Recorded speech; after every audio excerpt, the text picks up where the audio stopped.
So now we're going to talk about horizontally extensive flashes, and these are my favorite type of flashes. They are amazing to watch, amazing to see, and they occur because storms grow upscale and grow in a size that covers a large spatial dimension due to the upscale growth, the spreading out of that storm in that convective area.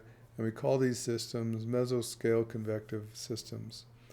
And what happens is you can continue to generate charge, cloud charge, in the updraft regions and the convective regions, and then this charge spreads out horizontally over large areas. So you have this layered charge over large areas, and then you get these long duration, long distance flashes that occur with multiple components, and they can have multiple return strokes in different locations. You see them shoot along the cloud, in the cloud, along cloud base. You see spider lightning that travels along cloud base. And these types of flashes can lead to other types of lightning, such as lightning triggered upward lightning, or lightning that initiates from tall objects attached to the ground, just because of the horizontally extensive flash acts as a triggering flash for that type of lightning. And they also can initiate transient luminous events, again due to their spatial extent and the intensity of the electric field change that they produce. There's now a definition of what we call a mega flash, and this is a horizontally extensive flash with a distance of greater than 100 kilometers. And the actual record for the longest distance traveled by a mega flash is over 800 kilometers, and the longest duration of a mega flash is over 17 seconds. So these are just truly amazing flashes, very energetic. So let's look at a simplified model of what this storm looks like, the charge distribution, and the type of flashes that can occur within these mesoscale convective systems. Typically, you have an area convective line that has the most convective activity, where charge is generated through the processes that we've already talked about. And this continues to propagate and grow and expand. And in this case, this would be this area right here, and as it propagates to the right. And what happens is that the charge that's generated will tend to then drift back and be transported and vected back into the latter part of the trailing portion of the storm. And this is an area known as the trailing stratiform precipitation area. And it's less convective energetically. It still can have some updrafts and have some charging mechanisms going on, but a lot of it is advection and transport of charge that's generated in the convective area that's moved horizontally and as the storm expands. And so you get these layers of charge. Here's our simplified tripole model of charge here with the upper positive, but that gets advected back. You can have another layer of negative charge generated, and then you can get these screening layers that we talk about on the cloud boundaries of opposite charge. And these actually play an important role in the types of flashes that occur in these mesoscale convective systems, as we will see. So let's talk about the type of flashes that can occur in these systems. And we'll start off with a double cloud flash. And we're going to look at two positive IC flashes. And just for the convention here, what is a positive intercloud flash? Well, the positive indicates the direction in which what polarity of charge comes towards the ground. In this case, positive leaders will be developing downward, so essentially positive charge will be moved down, and so that gives the positive designation. Just like a positive CG, positive leaders come down towards the ground, and when they connect to the ground, if we think in terms of the electrons are actually moving up when a positive leader is generated, as we showed, and then when it makes contact to the ground, negative charge is moved up the channel. Oppositely, a negative CG, or negative IC flash has negative leaders coming downward. So negative charge is moving down, electrons are accelerating downward. When a negative CG connects with the ground, negative charges are lowered into the ground, and then they have the negative designation. So this first one, we're going to look at two IC flashes. You get the first IC flash occurring in the convective region between the two main charge regions, and you get horizontal development, lengthening of some of the negative leader activity that continues to travel in this horizontally extensive positive layered charge region.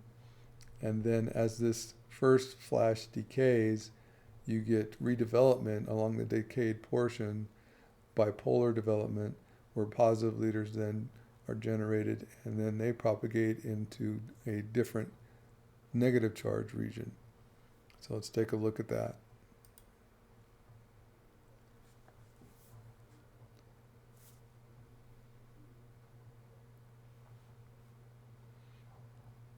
Again, so we're looking at the first IC, we get the negative leaders extending back down, that first flash decays, and then you get this redevelopment on the decayed portion in a bipolar fashion.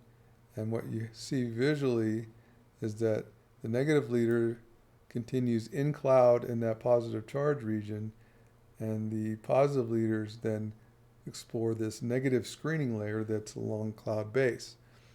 And that leads to what we call spider lightning, in which we see these leaders crawling along the cloud base. And so that is the mechanism for which spider lightning forms. Another type of horizontally extensive flash involving two separate flash types. We could start off with a positive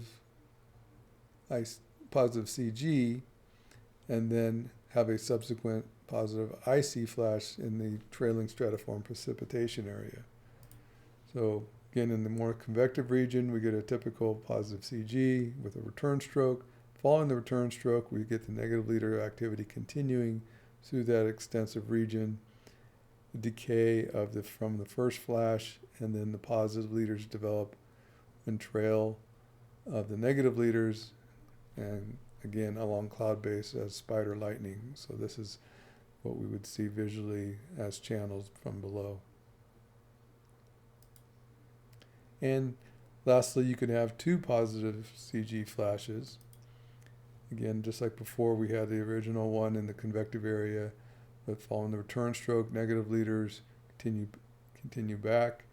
And in this case, that redevelopment that occurs as the first flash decays, even though the negative leaders have extended far back into the positive charge region, you get this positive leader development. It goes towards the negative screening layer, but continues on to ground, and eventually causing a positive CG return stroke, which is essentially a negative event, causes a negative field change due to the negativity of the response and enhancement of the negative leaders that form. And that's the other way other type of flash that we can see with these horizontally extensive flashes. Now these are three basic mechanisms that you can see, but these can involve this over and over again, multiple combinations over the course of a mega flash. You can see all these types of things happen, and then we can see subsequent hybrid flash activity in the trailing stratiform precipitation area subsequent to that, and we'll talk about those later. So let's take a look at one. This is a double positive CG flash that also caused some upward positive leaders from these towers here in Rapid City. And let's see what happens is we have a positive CG out of frame.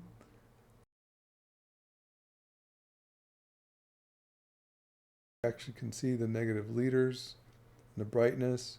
This initiates upward positive leaders from these towers. this negative leader activity begins to decay, but then there's some regeneration on the decayed ends of positive leader activity. These are clearly positive leaders that form along that decayed negative leader activity, one of which causes a return stroke. And again, everything is kind of re-energized in the cloud on the negative end due to that activity. So let's take a closer look in the trailing stratiform precipitation area and those subsequent events that occur secondarily to the convective region, the initial flash that takes place. Now we're looking at the secondary flash that can occur in the trailing stratiform precipitation area. First of all, you just have the basic positive IC, like I pointed out earlier. You get negative leaders going up into the positive charge region. I've simplified the charge regions here, so we have this main horizontally extensive positive charge layer, and then we have a negative screening layer at the cloud base. And so you get simultaneously the negative leaders and the positive leaders, which would be visible below cloud base. And I want to point out that what we see is that the negative leaders travel faster than the positive leaders. And this has been well observed, well understood, and well agreed upon. As far as the speeds, negative leaders travel in the low to mid 10 to the 5th meters per second. The positive leaders, especially the ones that branch and produce recoil leaders, are about an order of magnitude slower at 10 to the 4th meter per second, maybe mid to higher 10 to the 4th meters per second. Positive leaders that don't branch, that are brightly luminous and non-branch, those can travel faster, and we see those in the 10 to the 5th meters per second range, similar to negative leaders. So positive leaders tend to be slower, but can be as fast as negative leaders depending on the mode that they're propagating. So this is the most simple, and a lot of times as you're looking, you'll see this in-cloud negative leader activity as brightening in the cloud, and then see the positive leaders chase behind, and we'll show this with a high-speed camera. So there's that negative leader activity preceding the positive leaders. We have the positive leaders growing behind and in trail. Clearly a speed difference between the two.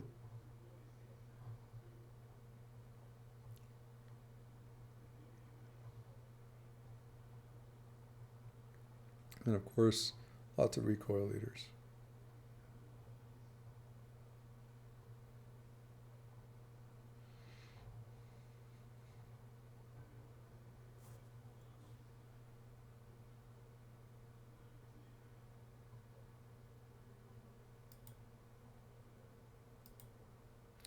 Here's a view of those positive leaders going directly overhead.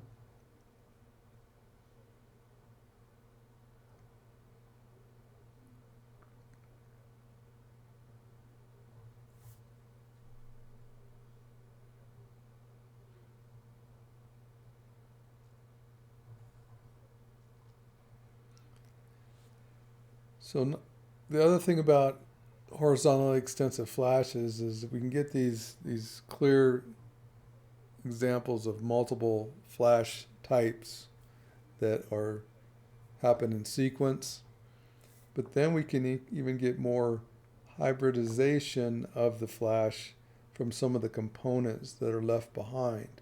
And that's what I'm going to show here, how you get a positive IC flash, but then you get another flash after that using some of the components left behind from the original flash that created another flash that just involved that one component. So what I mean by this is what we'll see is a IC flash that we've already demonstrated, but one of the decayed components then initiates a recoil leader from the positive leaders that have decayed, and at the negative end, instead of going back up into the positive charge region up in the cloud, it jumps the track, so to speak, and travels to ground as a step leader, and eventually connects to ground as a negative CG return stroke, and then this subsequently grows and produces multiple more dart leader return stroke sequences. So we get our initial positive IC, that decays. Now we get the recoil leader with the negative end, but it starts stepping to ground, and that causes a return stroke and continuing current and positive leader growth. And then that becomes its own separate smaller flash, just using that component of the previous flash. So here's an example of that. This was a very extensive IC flash that had developed over a period of time prior to where we are now on this image. And what we'll see is that just this one positive branch that was below cloud base, it originated from the cloud, kind of propagated this direction, established itself, and then kind of decayed, is that we'll see a recoil leader develop, and instead of going back up into the cloud where the negative leader activity was, it starts stepping to ground in virgin air and causes a negative CG return stroke, and the return stroke clearly comes back up that pathway, and then we see further expansion of the positive leader following the return stroke. So there's the recoil leader, the negative end, moving back towards the point at which it would go up into the cloud, but it starts stepping to ground. And you can see the response on the other end.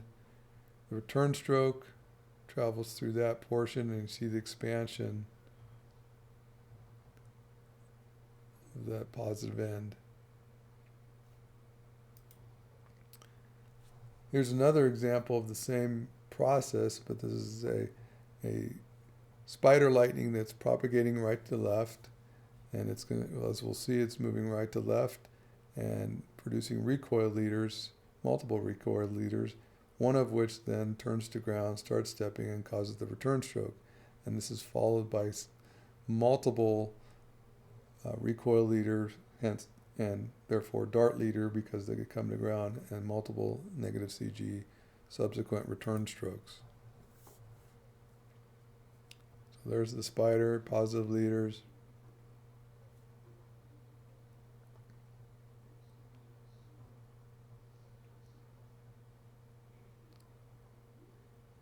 Then one of the recoil leaders, the negative end, turns to ground. Turn stroke. And that process then repeats numerous times along that same pathway.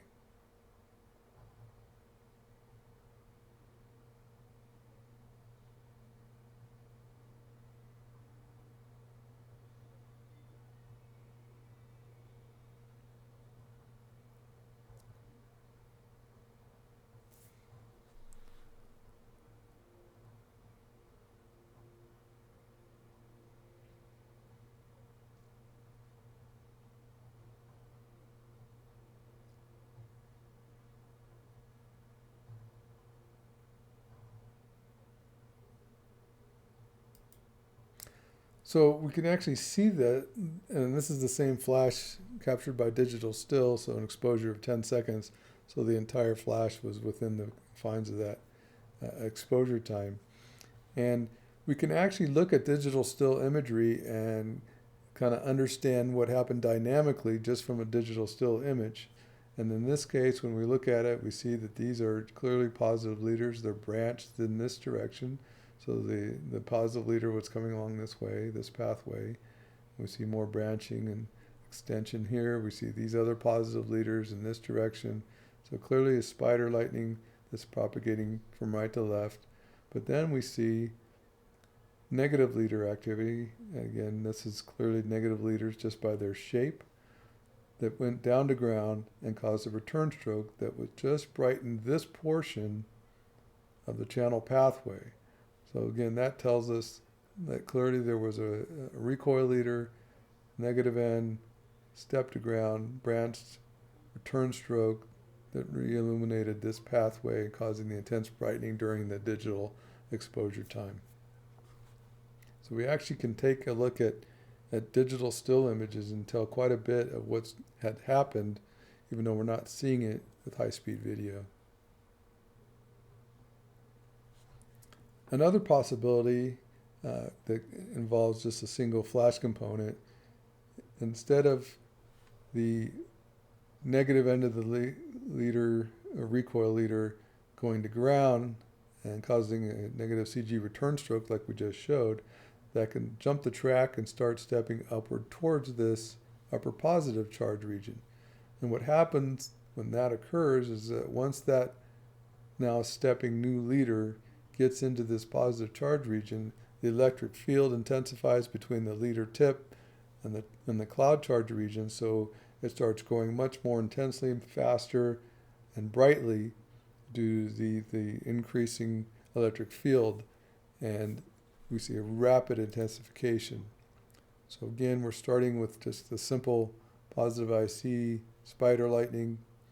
We see the positive leaders along cloud base, they decay, we get a recoil leader, and the negative end turns upward, gets into this positive charge region and grows rather intensely, and that expands again the positive leader end of it below cloud base. And we'll take a look at an example of this. In this case, we have a positive leader that propagated in this direction, and this is actually from an upward flash, and the positive leaders propagating along cloud base, we get a negative end of the recoil leader come to this point and then turn upward, start stepping up into the cloud, and then there's a layer of positive cloud charge in the cloud up here, and once it encounters that, you'll see that it grows intensely and brightens significantly.